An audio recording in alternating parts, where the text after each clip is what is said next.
Hi guys! So today I wanted to jump on here and almost continue a video that I did last week, which was why I've changed my workout program. And if you haven't noticed, I am wearing the little black play suit that was in my recent new look haul, which I will link up here somewhere that you can go watch. But yeah, let's just get into the video, because today I want to tell you about 5 weird things that help me lose weight.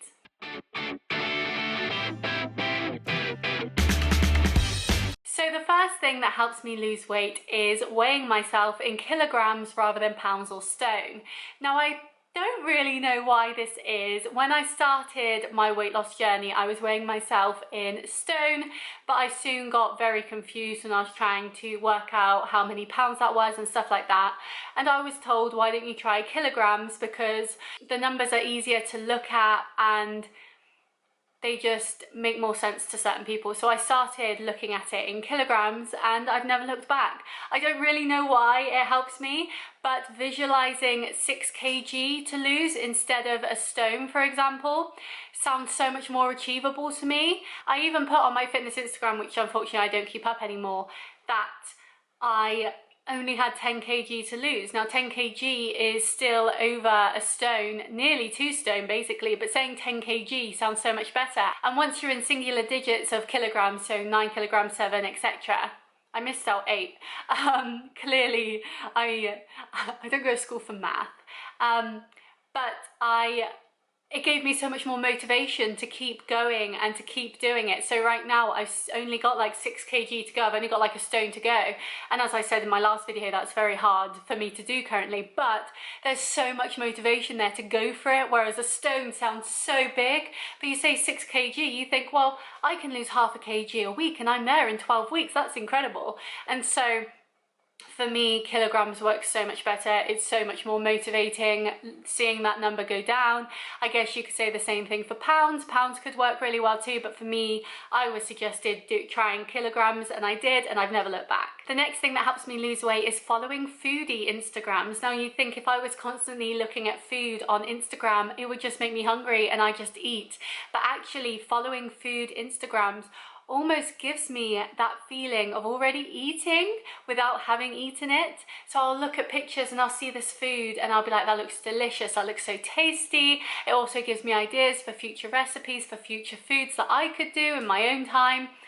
But just looking at these images almost makes me not want to eat, because it's almost subliminally telling me that I've already eaten because I've seen the food in front of me. It's a very weird concept, and maybe it's just me. Like, let me know if that happens to you too. But literally, if I see a picture of a burger, suddenly I'm like, oh yeah, I don't need a burger anymore because I've seen the picture of it. Or if I see pizza or pasta, then I'll be like, okay, now I'll go and have a salad. You know, it's very strange, but it works really well for me. I also follow a lot of vegan accounts, and so seeing that array of fruit and vegetables and healthy goodness really helps me keep on track with eating healthy too, because I see those pictures and think, that looks delicious, I want to eat that, rather than if I followed takeaway accounts or more fatty accounts, then those would make me want to eat that food. But I see different types of fruits on a platter, I see really tasty salad ideas, I see pasta salad, I see different healthy curries, and I think I want to eat that, rather than seeing pizza and pasta and fried food all the time and thinking I want to eat that. So following foodie Instagrams that promote healthy eating and show off healthy food really helps me stay on track too, because then I want to eat that food. So tip number 3 is categorizing my food by season. I mainly do this through BBC Good Food, which is an app I've talked about before. So I find recipes that use ingredients that are in season at certain times of the year. Obviously, being in the UK, there are certain seasons where certain foods are more plentiful and grown in the UK versus when they're out of season and you've got to get them shipped in. Now, I do this partly for my own reasons in terms of like food and eating and being healthy, but also in terms of the environment. If I can eat as much on-season food during those times of the year, then that's being better for the environment too, because you have less emissions from these other areas having to bring us this food, which we wouldn't have if we were eating it from our own farms in our own country. And so I separate these out by spring, summer, autumn, winter, obviously. And then throughout each season, I will only look at that certain collection and eat food from that certain collection. And I do it not by calendar changes. So if you do it by calendar year, it's slightly different. So for example, which is really strange to me, winter last year didn't start until the 21st of December. So up until the 21st of December, 4 days before Christmas, I was still eating autumn foods because that was the season we were in.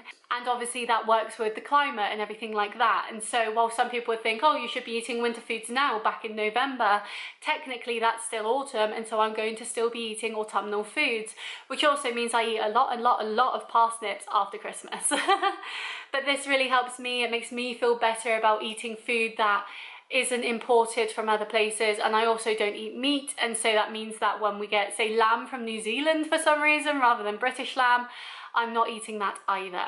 A big thing, which I think is a thing that a lot of people would talk about, and tip 4, is planning my meals the week before. So back when I used to use MyFitnessPal to track my calories, I would input all of that week's food in on Sunday night so that I knew exactly what I was eating every day, and I would not defer from that. So that would include all snacks, all drinks, everything. And so I would know, okay, on Monday I have my breakfast, I have my smoothie at lunch, but I can also have a packet of Frazzles, then I have my dinner, and then in the evening I can have a Galaxy bar and a Baby Bell. You know, like, I would take all of that into account. I don't do that anymore. I intuitively eat, but I still plan the week ahead, so I know exactly what I'm buying from the shop, and I make sure I have a note in my notes app where I have all the food for the week labeled by the day, so I know exactly what I'm eating from that. I know what ingredients I have in my cupboards that I need to use, and it makes sure that the ingredients that I have in the cupboards that are fresher, because I mainly like fresher, like tomatoes or cucumber, for example, don't go off and get wasted because I haven't used them. I know exactly what I need. So this is, again, another good point for the environment, but also another good point for me, because I am eating what I've set myself, and I am able to choose what I eat from my collections. And so if there's something that I think, oh no, I don't really want that, I can just skip it and look at the next thing. And the final piece of advice, which might be really strange to some people, and if you watched my why weight loss groups are toxic for your progress video, then you will see my rant about it there. But keeping sweets and chocolate and fizzy drinks and stuff like that in my cupboard really helps me lose weight. And the reason is I am not denying myself those things. Sometimes when you deny yourself something that you really want, when you actually get it, your body will just go overboard. Your body will just eat it because it's been missing it. It's been craving it so much. So if I keep those things in my cupboard, if I suddenly get an inkling of wanting some chocolate, I can just go to my cupboard and grab a bar and eat that and not binge it. If I want some crisps, I can do the same. I also have fizzy drinks. They are 0 calorie, 0 sugar fizzy drinks, but they also do the same thing. If I want a kick of sugar, that is kind of fake and not really sugar, but it does the same thing for me. And I also make sure that whenever I eat stuff, it's in like multi-pack portions, so it's small bars, it's not a big bar, and it's also kept somewhere where if I want it, I have to go get it. So if I have it, say, right next to me or within easy access, then I'm just going to keep eating it. However, if I grab myself a chocolate bar, have that, and then think, oh, I kind of want another one, I have to get up and go get it. It's not just there easy accessible for me to just keep eating. And so usually I'll be like, nah, I don't want it that much, that I want to move to get it, and that will stop me binge eating it as well.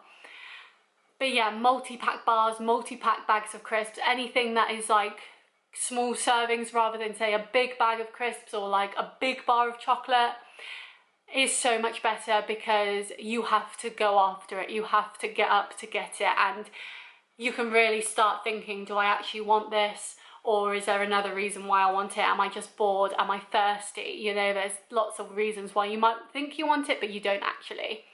And so those are my 5 top tips on weird things that help me lose weight.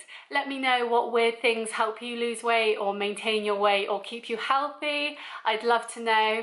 And also any tips and tricks that you think I should try as well, because I'm always up for trying new things. But if you enjoy my fitness and health videos, then I do have a fitness playlist, which I'll link up here. And of course, please subscribe for more if you did enjoy this video, and I will see you next time. Bye!